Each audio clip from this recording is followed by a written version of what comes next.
Değerli Esra Çiçek, sizinle devam edelim. Kadınlar bir hafta boyunca tepkilerini dile getirdiler. Çünkü bunun kadın özgürlüğüne de bir saldırı olduğunu düşünüyor. Aynı zamanda kazanılmış bir hak olarak görüyor kadınlar nafaka hakkını. Siz kadınların bu tepkilerini nasıl değerlendiriyorsunuz? Kadın özgürlüğüne bir saldırı diyor kadınlar. Neden özgürlüğe bir saldırı olarak değerlendiriyorlar? Şimdi az önce sevgili Dicle'nin de dediği gibi bu yoksulluk nafakası, yani yoksulluğa düşen tarafın diğer tarafı ödediği, yani evlilik birlikteliği içerisinde kadınlar sonuç itibariyle hayatlarından birçok taviz vermek durumunda. İşte çocuğa bakmak, çocuğun çocukla ilgilenmek ya da bir yaşlı bakımını üstlenmekten kaynaklı ya hiç kariyer yapmıyorlar ya da kariyeri olan kadınlar da bu kariyerlerini bırakmak zorunda kalıyorlar. Zaten burada bir eşitsizlik Evet, burada bir ortaya eşitsizlik çıkıyor. var. Aynen, toplumsal cinsiyet eşitsizliği zaten tam da buradan açığa çıkıyor. Bu eşitsizliği aslında gidermek için hani boşanan tarafın yoksul kalan tarafa aslında vermesi gereken çok zaten hani böyle cüzi miktarlar, hani böyle birini zenginleştirecek ya da birini rahat içerisinde, refah içerisinde yaşatacak rakamlar değil bunlar. Hani televizyonlara yansıyanlara baktığınız zaman işte sanki böyle kadınlar hani çok lüks hayatlar yaşıyormuş ya da bundan çok ciddi gelirler elde ediyormuş gibi bir algı var. Yok, hani bu magazinel bir şey aslında. İşte ismini bildikleri birkaç ünlünün çok verdiği çok büyük meblağları bütün kadınlar alıyor zannediyorlar.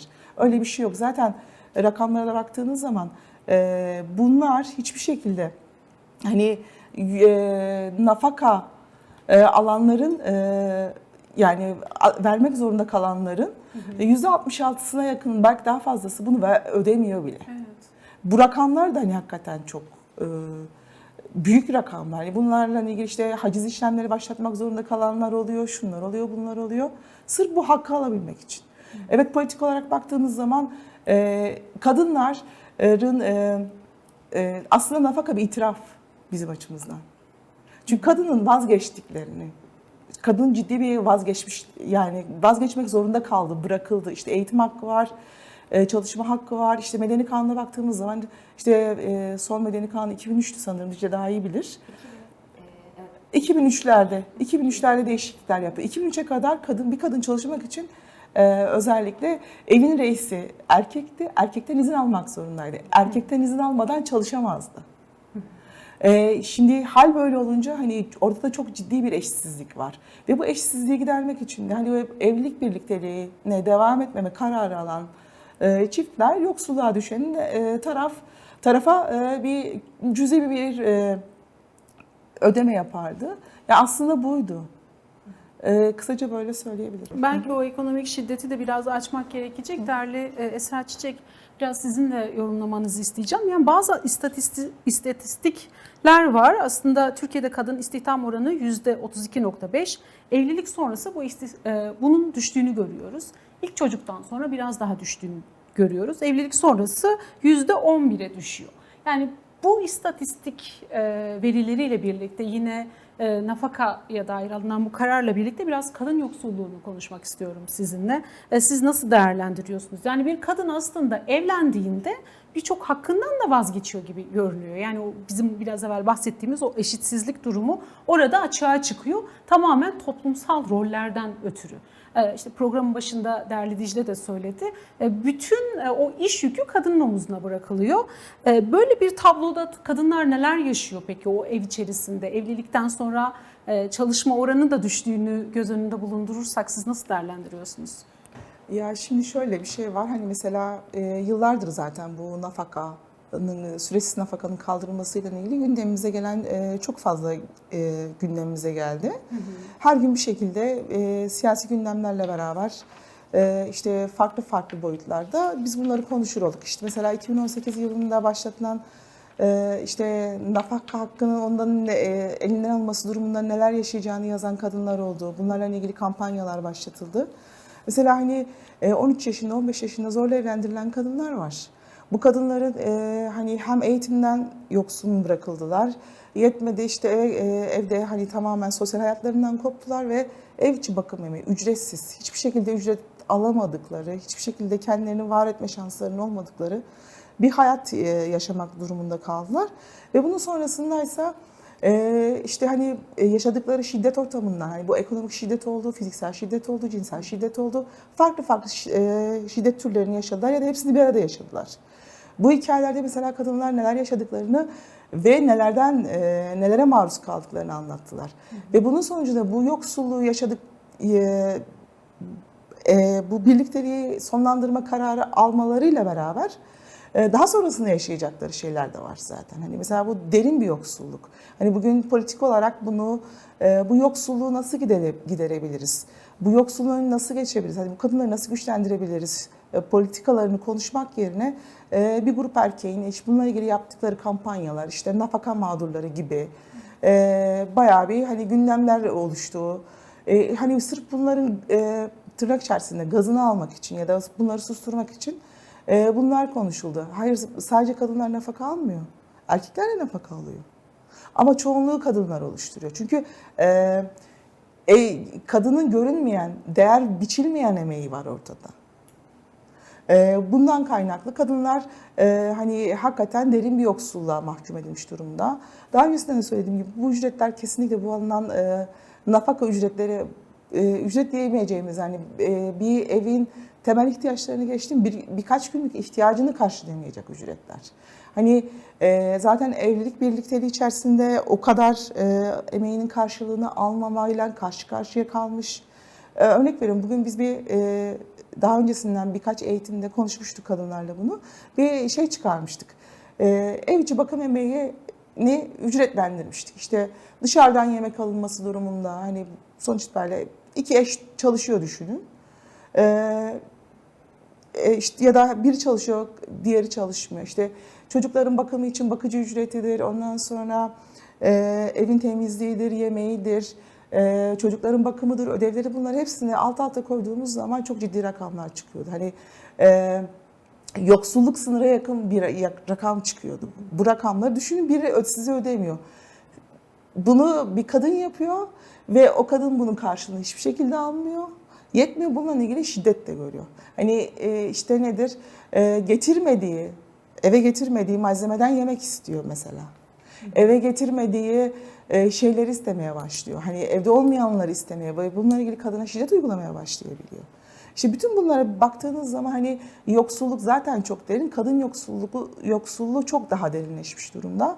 Tabii bunlarla beraber hani kadınlarla beraber çocukları da ayıramıyorsun. Çocuklar da çok ciddi yoksulluk yaşıyor. Hani bugün baktığınız zaman çocuk çalışan kurumlara ya da kadın politikalarıyla ilgili çalışan kurumlara baktığınız zaman, derneklere, sivil toplum örgütlerine baktığınız zaman hani hakikaten yoksulluk çok derinleşmiş bir durumda. Yani bunları nasıl çözebiliriz konuşmak yerine bugün politik olarak hakikaten çok sıkıntılı bir şeyi konuşuyoruz. Kadını nasıl güçlendiririz, kadını nasıl hayatın içerisine dahil edebiliriz, bunun politikasını üretmek yerine işte yıllardır kazanılmış kadının bütün kazanımlarını elinden almaya çalışıyor. Yani kadının işte kürtaj hakkı elinden alınmış, tam yasal olarak alınmamış olsa bile fiiliyatta alınmış durumda. İşte kadının işte 6284 uygulanmıyor. İşte İstanbul Sözleşmesi'nden çıkıldı. Hani oralarda da hani kadınlar ciddi bir süreçle karşı karşıyalar. Bu zaten hani siyasal İslam'ın tamamen kadın kazanımlarına dönük bir saldırı. Hani şeye baktığınız zaman işte farklı siyasi partilerde de hani nedir, erkeklerin oyunu almak, onların onları da biraz yanına çekmek gibi bir politikayla aslında bunlar karşımıza çıkıyor. Evet. Değerli Esra Çiçek, Akın Gürlek'in açıklaması da çok tepkilere neden oldu. Hatta kadınlar böyle şablonlar halinde her açıklamanın ne anlama geldiğini, aslında kadınlar tarafından bakıldığında ne anlama geldiğini yazmışlardı. Orada yine bir aile birliği vurgusu vardı ve aile kurumunun saygınlığını zedelemeyecek adil bir modelden söz ediyordu Akın Gürlek. Bakanın bu açıklamasını değerlendirmenizi isteyeceğim. Çok talihsiz açıklamalar gördük aslında Türkiye tarihinde. Özellikle kadınlara yönelik politikalarda çok talihsiz açıklamalar. Bu da tarihe geçen açıklamalardan bir tanesi olsa gerek. Siz nasıl değerlendiriyorsunuz? Evet, uzun süredir hani Türkiye'de aile kurumu çok fazla hani kutsal görülüp kutsal değerlendirilmekte. Aile kurumunu korumak için az önce Dicle'nin de dediği gibi hani kadınları boşanmaktan nasıl vazgeçiririm? Hani bununla ilgili politikalar var ve Adalet Bakanı'nın söylemleri de hakikaten çok tedirgin edici söylemler. İşte adalet ve hakkaniyet ilkeleri adına son derece kıymetli bir şey olarak değerlendiriyor. Anayasa Mahkemesi'nin bu kararını ya dengeli ve adil bir model oluşturacağız şeklinde değerlendiriyor. Dengeli ve adil bir model nedir, kime göredir, neye göredir? Mesela işte tartışmaları var. Daha öncesinden de hani gelmiş, nafaka hakkı gündeme gelmişti. O zaman da işte bazı rakamlar vardı. İşte 10 yıl evli kalan kadına işte 3 yıl nafaka ödenecek. 15 yıl evli kalana ya da 5 yıl evli kalana farklı farklı sürelerle nafakalar ödenecek vesaire vesaire. Hani bunlar mı tartışılıyor? Hani bir kadın boşanmaya karar vermek için hani gün mü sayacak? Bunları mı göreceğiz? Hani bir Adalet Bakanı'nın yapması gereken hani evet insanlar niye ayrılmak istiyorlar? Hani bununla ilgili bir politika üretelim. Hani bunun politikasını oluşturmak gerekiyor. Bu tabii bunu sadece Adalet Bakanlığı yapacağı bir şey değil. Sosyal Politikalar Bakanlığı'nın, Çalışma Bakanlığı'nın vesaire Aile Bakanlığı'nın bunların hepsinin hep beraber hani bir politika üretmesi gerekiyor. Ve bu politikalar da gerçekten insanların ihtiyaçlarını karşılamalı. İşte şu kadar çocuk doğurun, işte şunu şöyle yapın, bunu böyle yapın. Sürekli birilerinin devlet yetkililerinin söylemleri üzerine insanlar hayatlarını kurgulayamazlar. Bugün mesela bir kişinin artık evlenebilmesi için baktığınızda rakamlar korkunç bir düzey almış. Hani evet insanlar o rakamlar nasıl kazanacaklar? Hani bunlarla ilgili zaten politika ürettiğiniz zaman buna ilişkin fikri, düşüncesi ve niyeti olan insanlar zaten buna karar verecekler. Hani çocuğunun güvenli, sağlıklı, eşit koşullarda yaşayacağına inanan her ebeveyn çocuk yapmak isteyebilir ya da hiçbir şekilde yapmak istemeyebilir. Bu bireyin tercihidir. Hani sadece bu iş ekonomik değil, hani zihinsel olarak da buna hazır olmak gerekiyor. Hani kadının ve erkeğin ortak kararıyla ve ortak yapacaklarını görmesi burada kıymetli. Ama düşünün buna kişiler karar vermiyor, işte devlet karar veriyor, söylemlerle karar veriyor. Hayır, bunu politikayla sen destekleyici, güçlendirici politikalar üreterek tabii yani kutsal olan kurumlar değil, ne aile kurumudur, ne devletlik kurumlardır, devlet kurumlarıdır. Kutsal olan insandır. İnsanların onurlu, insan onuruna yaşayabilecek bir yaşamdır aslında.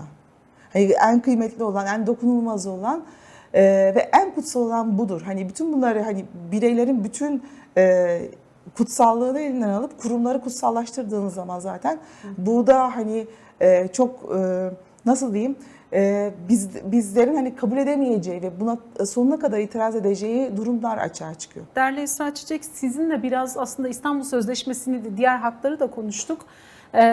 Kadın kazanımlarının böyle geriye gitmesi, sürekli yeni kararlarla yeni tartışmaların açılması kadınları oldukça rahatsız ediyor ve günlerdir aslında kadınlar sokaklarda. Siz şiddete yansımalarını nasıl değerlendiriyorsunuz tüm bu kararların? Ya şöyle zaten hani cezasızlık politikası hakikaten kadınların daha fazla şiddete maruz kalmasının önündeki en büyük şey yani hani kadınlar bu cezasızlık politikalarından kaynak daha fazla şiddet görmeye başladılar. Daha fazla yani tırnak içerisinde ikinci sınıf insan muamelesi görmeye başladılar. Bu cezasızlık politikaları hani çok bilinçli bir şekilde yapılıyor. Çünkü erkek devlet, erkek egemen sistem bir şekilde kadınları tırnak içerisinde zapturapt altında yani kadınları hakikaten ciddi bir şekilde kendi egemenlikleri altında erkek egemen devletin kendi sistemi içerisinde tutmaya çalışıyorlar. Bu da hani çok bilinçli bir şekilde yapılıyor. Bunu yaparken neyi yapmaya çalışıyorlar? Aslında en çok yapmaya çalıştıkları şey şu: itaat eden bir kadın yaratmak istiyorlar. Çünkü şunun farkındalar. Hani eğer kadın bilinçlenir ve kadın farkına varırsa birçok şeyin toplum daha çok ses çıkarmaya başlayacak. Toplum daha fazla itiraz etmeye başlayacak ve talepleri daha insani olacak. Şimdi insani taleplere baktığımız zaman insani taleplerin hiçbiri karşılanmıyor. Bugün hani bu aile politikası ya da işte aile 10 yılı vesaire bunlar hani öylesine bilinçsiz bir şekilde yapılmış değil. Hani kadın kazanımlarını geriye götürmek üzere yapılmış şeyler. Kadınların birçok hakkı geriye doğru gidiyor. Hani bugün işte 2011 yılında İstanbul Sözleşmesi'ni öncülük eden Türkiye 2021 yılında bir gece bir kararla çıktı. ya da işte 6284 etkin bir şekilde uygulanmıyor. Niye uygulanmıyor? Çünkü hani toplumu bastırmak, sindirmek, toplumun kendi ihtiyaçlarını kendilerinin belirlemesi. Yani toplumun değil de devletin belirlemesi. Politika aslında bunun üzerine kurulu. Buradan da baktığımız zaman hani hakikaten kadınların bunu kabul etmesi mümkün değil. Bizim de buna itirazımız var, kadın örgütlerinin de itirazı var. Ne giyeceğimize, ne yapacağımıza, kiminle evleneceğimize, ne kadar evli kalacağımıza ya da bütün bunlara kişiler karar verir. Buna da tek başına birileri bir bakanlık ya da bir devlet yetkilisi ya da devlet yetkilileri karar veremez. Ben kadınların da itirazı buna. Bununla ilgili de hani mesela hani şeye baktığınız zaman, yargı paketlerine baktığınız zaman da bunlar da çok sinsi bir şekilde geliyor. Yani öyle çok böyle işte şunu yaptık, bunu yaptık diye değil. Yani birbirine alakası olmayan, işte ne bileyim bugün evet bir süreç içerisinde barış süreci konuşuluyor. İşte 6-7 maddenin ne olacağı, işte bu sürece ilişkin Kürt sorunun demokratik bir şekilde çözülmesi için gereken maddeler konuşuyor 12. yargı paketinde. Bir de bakıyorsunuz LGBT haklarıyla ilgili de işte onların cinsel uyum süreçlerini, işte kadınların nafaka hakkını bunları paket haline getirip işte hepsine itiraz etme şansı bırakmıyorlar. Aslında bizim hepsine itirazımız yok. Bizim bugün demokratikleşmeye kesinlikle itirazımız yok. Ama demokratikleşmeyi isterken kadınların kazanımlarından vazgeçmek zorunda bırak ya da LGBT haklarının insan haklarından vazgeçmek gibi bir süreçle karşı karşıya kalabiliyoruz. Hani bunlar çok bilinçli yapılıyor, öylesine yapılmıyor. Hani burada bunları hani birbirinden ayrıştırmak gerekiyor. Bunların aynı paketlerle sunulmasının önüne geçmek gerekiyor. Bunlarla ilgili ciddi kulisler yapmak gerekiyor, ciddi çalışmalar, sokakta ses çıkarmak gerekiyor. Belki Baro'ya, Rosa Kadın Derneği'ne gelen başvuruları da konuşmak gerekecek. Çünkü Baro'ya daha resmi olarak görülüyor. Belki her başvuru oraya gitmiyor ama kadınlar Rosa Kadın Derneği'ni bir evi olarak görüyorlar. Ve yıllardır Rosa Kadın Derneği bölgede kadın çalışmalarını sürdürüyor. Birkaç gün öncesinde de siz Dersim'de bir açıklama yaptınız. Gülistan Doku ve diğer kadınlar aslında kentte neler yaşıyor, üniversitelerde neler yaşıyor diye. Size gelen başvuruları değerlendirecek olursanız daha çok hangi şiddet türleri açığa çıkıyor? Son süreçte hem dijital şiddet hem dijital şiddet üzerinden kadınlara yönelik şantaj çok gündem oldu. Siz nasıl değerlendiriyorsunuz? Genç kadınlar neler yaşıyor kentte? Fiziksel şiddet başvuruları alıyorduk. Hala da alıyoruz ama hani artık şiddetin boyutları çok farklılaştı. Şiddet türleri çok farklılaştı. Dediğiniz gibi dijital şiddet çok yaygın. Ama artık hani özel savaş politikalarının sebep olduğu, işte özel savaş elemanlarının devreye girdi. İşte çetelerin, uyuşturucu fuhuş çetelerinin insanları tehdit ettiği, şantaj yaptığı başvurular çok fazla. Hani kadınlar hani bunları şikayet etmekten bile çekiniyorlar. Hani neyle karşı karşıya olduklarının farkındalar. Hani çok korkunç başvurular geliyor bize bazen. Hani bu sadece Ahmet'te özgü bir durum değil. Tüm Kürdistan'da, hatta Kürdistan her zaman söyleriz laboratuvardır Türkiye açısından. Kürdistan'da uygulanmış ve tutmuş bütün bu özel yöntemler Türkiye'nin her tarafına yayılıyor. Bugün de kayyum uygulamaları da öyleydi. Evet, Kürdistan'da uygulandı. Tutunca tüm Türkiye'ye uygulanmaya başladı. Muhalif olan herkese, itiraz eden herkese uygulanmaya başladı. Bugün hani özel savaş politikaları evet Kürdistan'da çok fazla yaygın. Bu özel savaş politikaları Kürdistan'da kısmen tuttu ama Türkiye'nin diğer bölgelerine de çok fazla uyuşturucu ve fuhuş çetelerini duymaya başladık. Hani haberlere çıkan işte çetelerin isimleri falan geçiyor. Bunlar Kürdistan'da da var, Ahmet'te de var. Mesela işte Dersim'de hani Gülistan Doku davasıyla beraber açığa çıkan o devlet şiddetinin, devletin örtbas etme çabalarını hep beraber gördük. Hani devletin bütün bütçesi o cinayeti örtmek, yok saymak için kullanılmış ve Gülistan tek değil. Hani bugün Rojin Kabayiş'e ne oldu onu bilmiyoruz. İşte Gülistan'ın arkadaşı Rojvelat Kızmaz'a ne oldu bilmiyoruz. Hani bunlar hepsi sorulması gereken ve cevap alınması gereken sorular. Sadece bunlar da değil. Hani Dersim'de ciddi bir şekilde hani kadınlara, genç kadınlara yönelik ciddi uyuşturucu ve fuhuş çeteleri var. Bu sadece Dersim'de olmuyor. Birçok yerde oluyor. Dersim küçük bir şehir olduğu için belki daha fazla görünüyor, daha fazla duyuluyor. Oradan mesela işte Gülistan'ın orada neler yaşadığı, neler oldu kısmen biliyoruz. Daha detaylarını bilmiyoruz. Hani bunlar üstüne gidildiği zaman, açığa çıktığı zaman biz bunları göreceğiz. Ama hani burada adalet sağlandı mı, hani bir adalet sağlanacak mı çok emin değiliz. Ciddi bir şekilde kaygılarımız ve soru işaretlerimiz var. Hani hala Dersim'de o uyuşturucu ve fuhuş çeteleri, işte özel savaş elemanları, askerler, polisler sivil bir şekilde farklı yerlerde, farklı kimliklerle çalışıp genç kadınları ve genç erkekleri düşürüyorlar. Genç kadınları fuhuş içerisinde düşürüyorlar. Genç erkekleri uyuşturucu çetelerinin eline düşürmeye çalışıyorlar ve bu çok bilinçli bir şekilde yapılıyor. Hani bunu yaparken de politikleşmeyin, itiraz etmeyin, hani herhangi bir siyasi girişim içerisinde bulunmayın şeklinde. Hani yapma gayeleri bu. İtiraz etmeyin. Buradan baktığımız zaman evet şu an tüm Türkiye'ye yayılmış ama Kürdistan'da çok daha fazla ve bizim bunlarla da ciddi bir şekilde hani bunun farkındayız, görüyoruz. Bunları çözmek için bizlerin de çabası var.